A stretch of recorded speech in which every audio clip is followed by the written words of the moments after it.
Hola panas, bienvenidos. Tercer episodio del podcast. La gente decía que no lo íbamos a lograr. Y por supuesto, mentira, nadie decía que no lo íbamos a lograr. Esto es extremadamente fácil. Literalmente es yo meterme en mi estudio y hablar de un micrófono.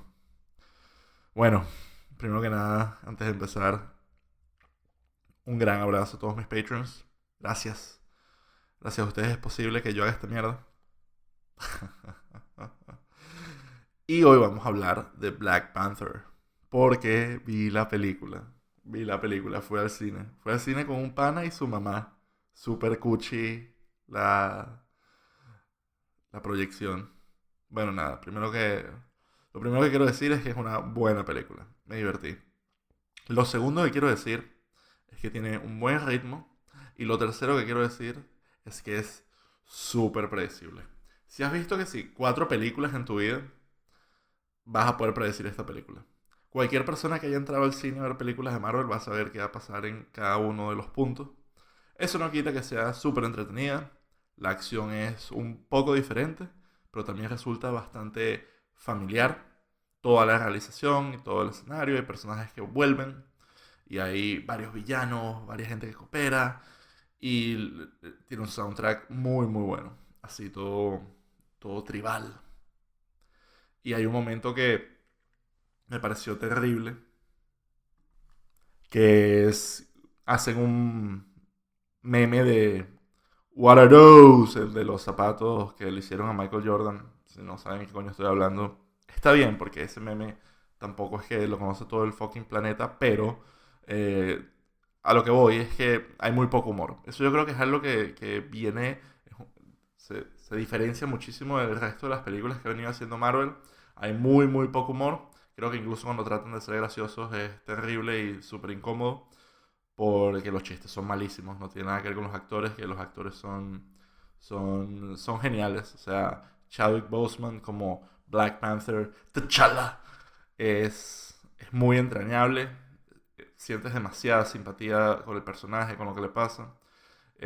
Killmonger, el villano interpretado por Michael B. Jordan, también es brutal. O sea, te hace, más que empatía, te hace sentir coño, que tampoco es un demente. Bueno, es un demente. Literalmente es un loco de mierda.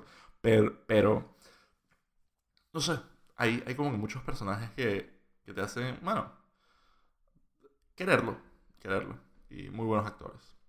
Pero a lo que venimos aquí.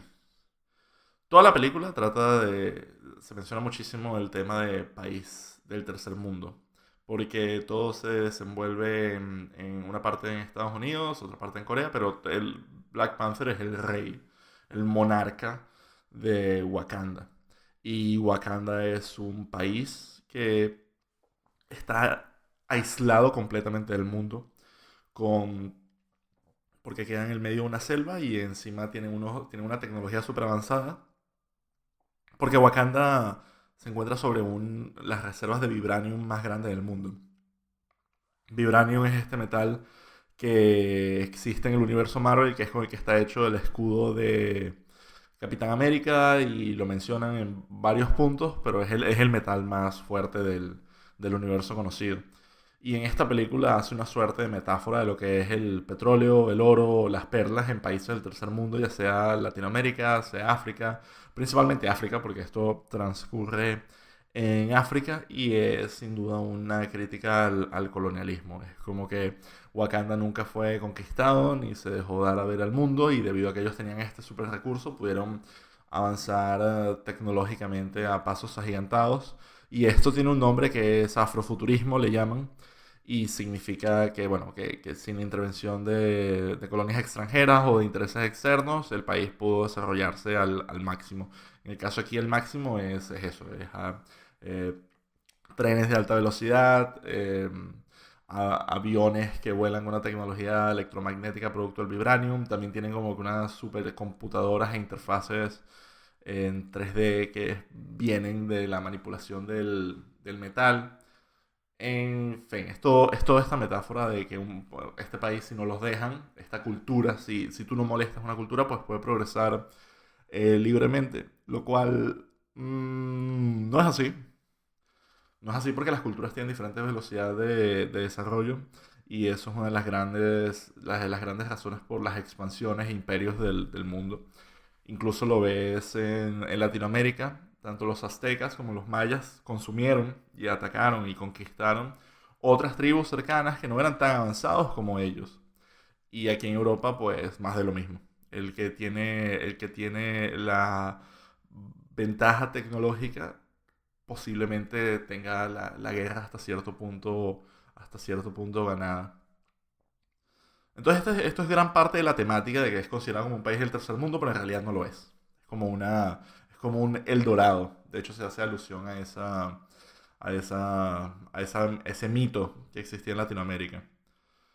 Yo creo que si no esta película no es una gran exploración de lo que es el colonialismo o la interferencia extranjera con ningún tipo de cultura, pero sí me recordó a una anécdota que hay en Venezuela, que es que hay una isla llamada Cubagua, que era muy famosa por tener perlas. Había muchísimas perlas. Y los indígenas de la zona sabían, bueno, les gustaban las perlas, porque creo que para toda cultura la joyería siempre ha sido algo, algo constante. Todas las culturas se regocijan en los metales preciosos y en las cosas difíciles de encontrar. Y las perlas eran algo valioso tanto para los indígenas como para los conquistadores que llegaron después. Pero los indígenas, al vivir ahí y ser ese su territorio, sabían que tenían que pescar de una forma sostenible. Cuando llegaron los españoles y se dieron cuenta que habían todas estas perlas ahí, pues, y eso no era, y ellos estaban ahí para sacar dinero, pues obviamente trajeron esclavos y ponían a los indígenas a nadar horas y horas buscando perlas hasta que se agotaron. E incluso hay recuentos de cómo los conquistadores, una vez que los indígenas bajaban a buscar perlas y subían a la superficie sin nada, los volvían a meter bajo el agua hasta que muchos de ellos morían o no podían o, o eran castigados y torturados por no poder hacer bien su trabajo que se había vuelto imposible por la explotación.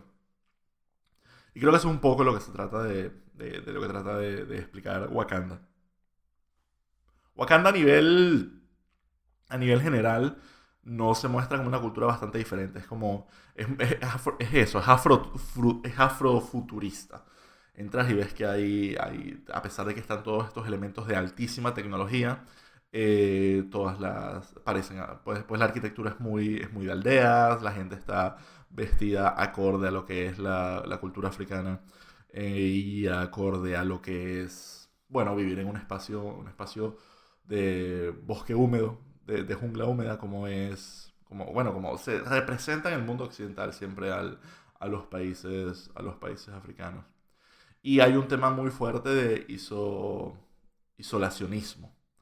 Este país no se comunica con nadie y creo que teóricamente aquí se habla un poco del noble salvaje de Rousseau.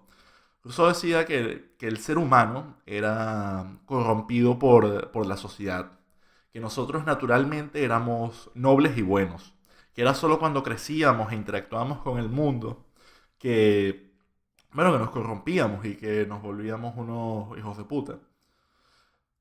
Esta teoría como tal ha sido desmentida, porque básicamente la investigación ha mostrado que todas las culturas humanas son violentas, han tenido algo de violencia por infinitos motivos. Más que todo son motivos que llegan hasta el punto de lo instintivo, de lo natural.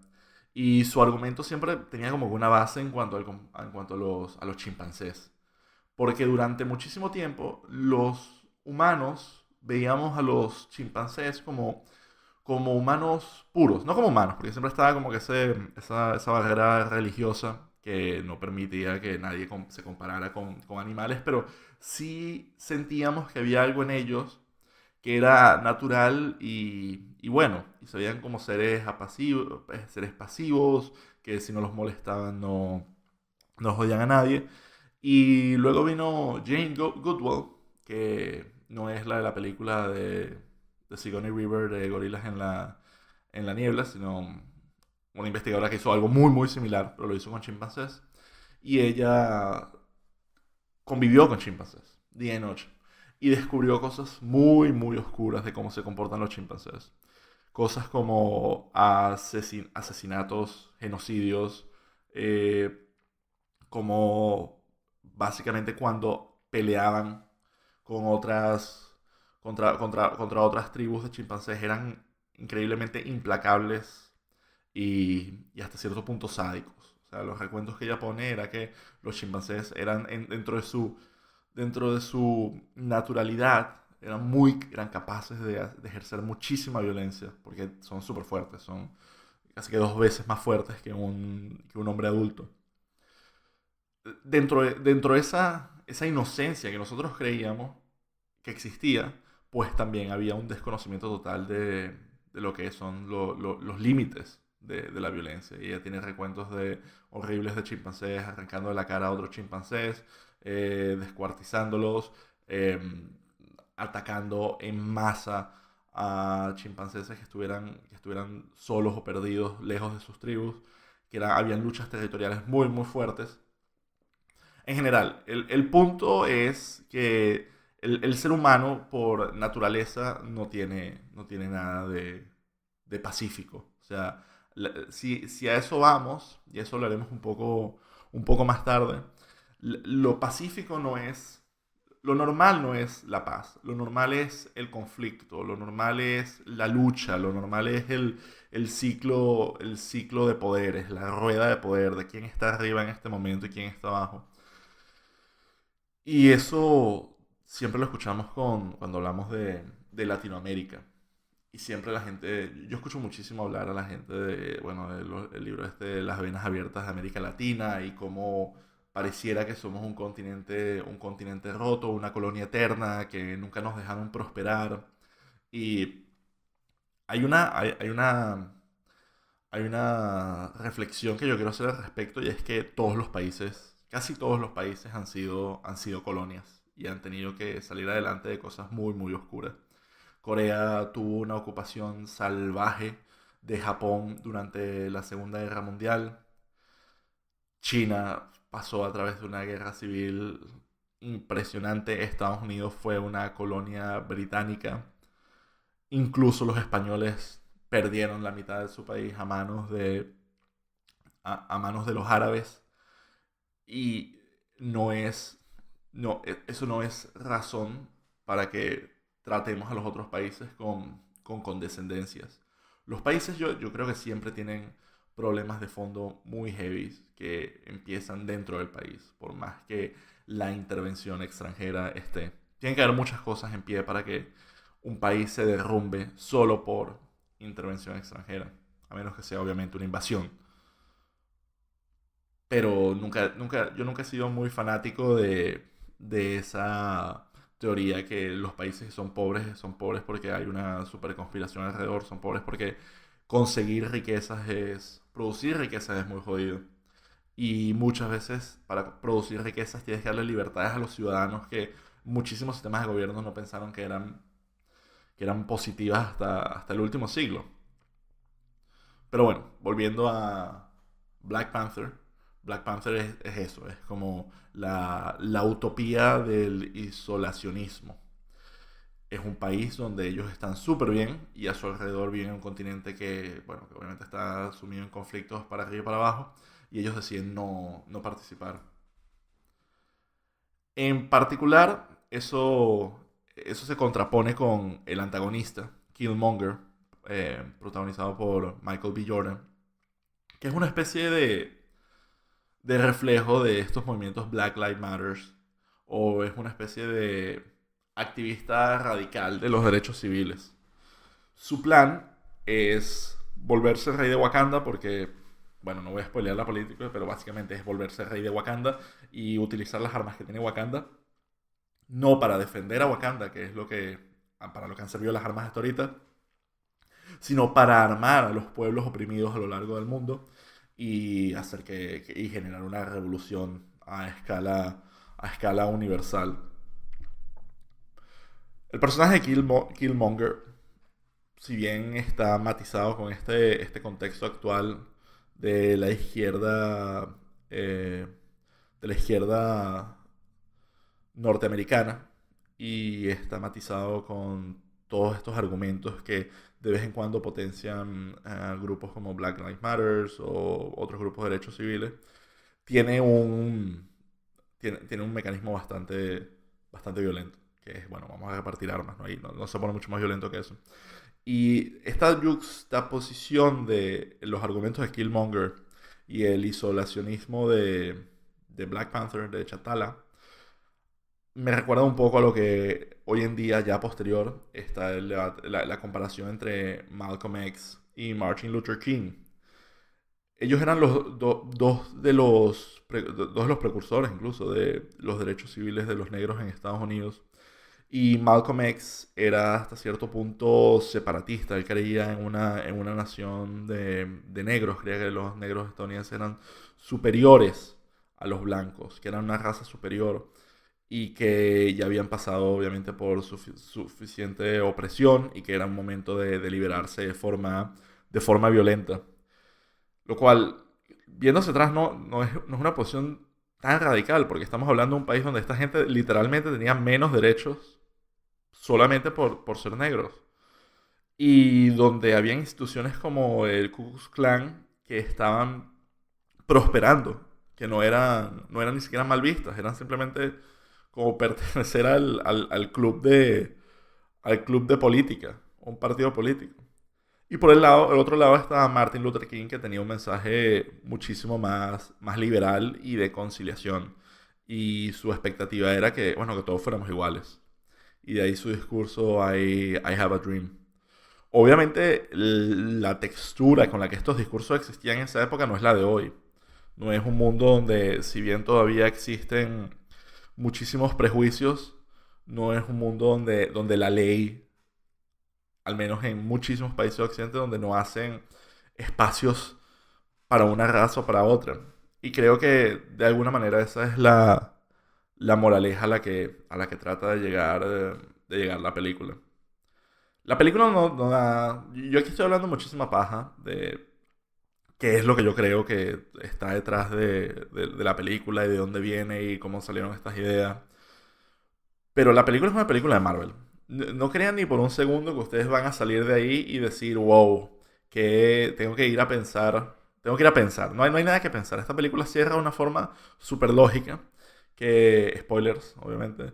Que al final el villano no inicia una revolución por todo el planeta Tierra.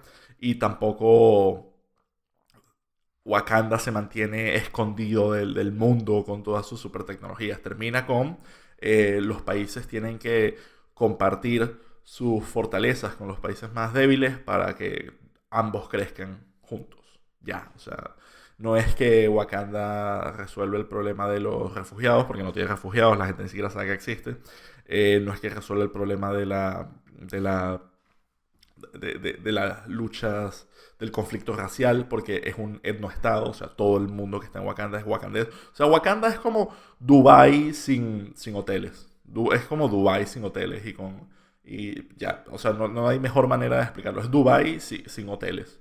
Incluso, bueno, y obviamente todo lo que es la estructura de poder que está detrás de Wakanda es súper arcaica.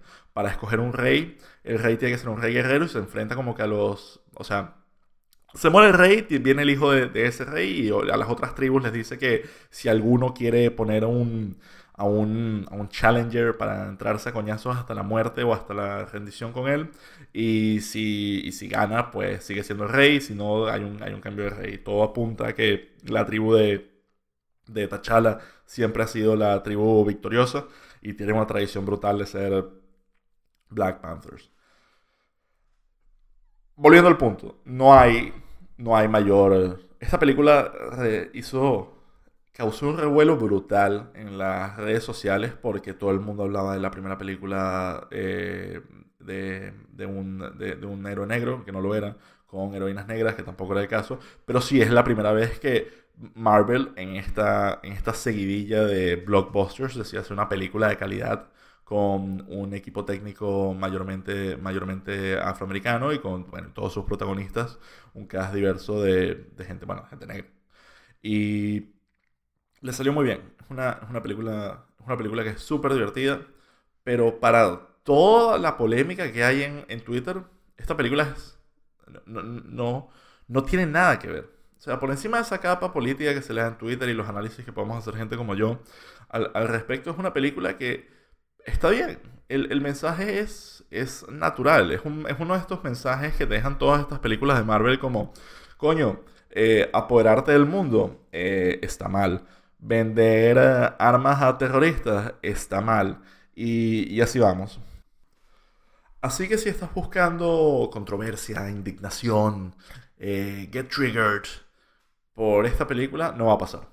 Esta película es la historia de Black Panther y hace cosas que esperaría Black Panther y ocurre en Wakanda, pero es otra película de Marvel. No creo que sea cinematográficamente groundbreaking, no creo que sea históricamente groundbreaking, creo que sí es un avance en lo que es la diversidad dentro del universo Marvel para crear un universo más, bueno, más universal. Así que bien por ellos. La otra anécdota que quiero contar es que cuando estaba terminando la película y antes de que empezaran los after credits, atrás mío una caraja, empiezan los after credits y una caraja atrás mío dice, ¿qué? ¿Hay más? Y yo por dentro no hacía más que pensar como que, mierda, ¿cómo, cómo esta persona se puede sorprender que hayan after credits en una fucking película de Marvel? No, tienes que estar, y hice el cálculo, y esta persona seguro despertó de un coma que al menos entró en el 2008.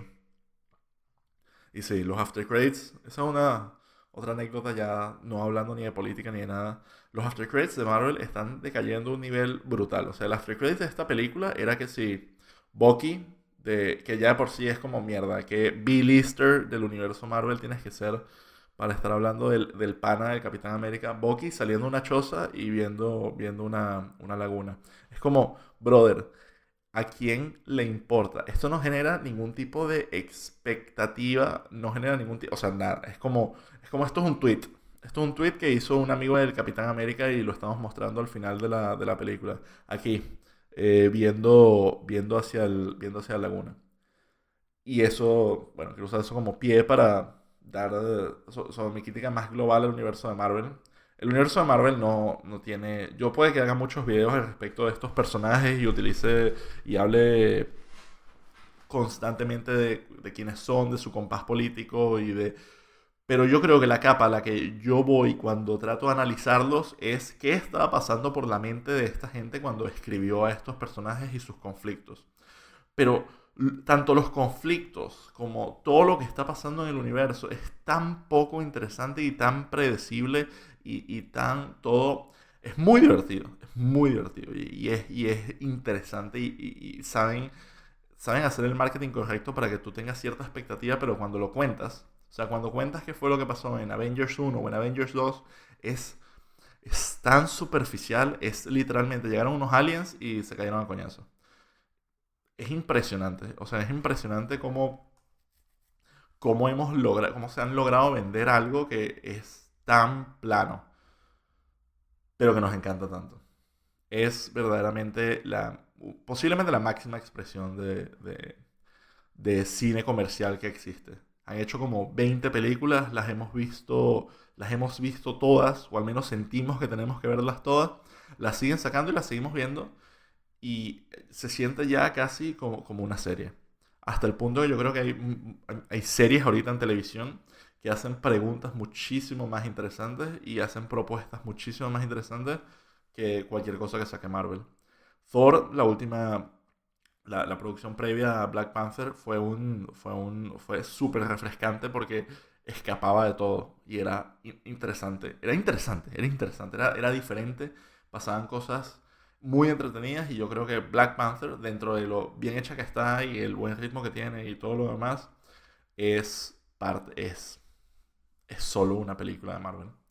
Así que no vive para el hype que se lee en Twitter, pero sí vive para ganarse un lugar muy digno en el Marvel Cinematic Universe.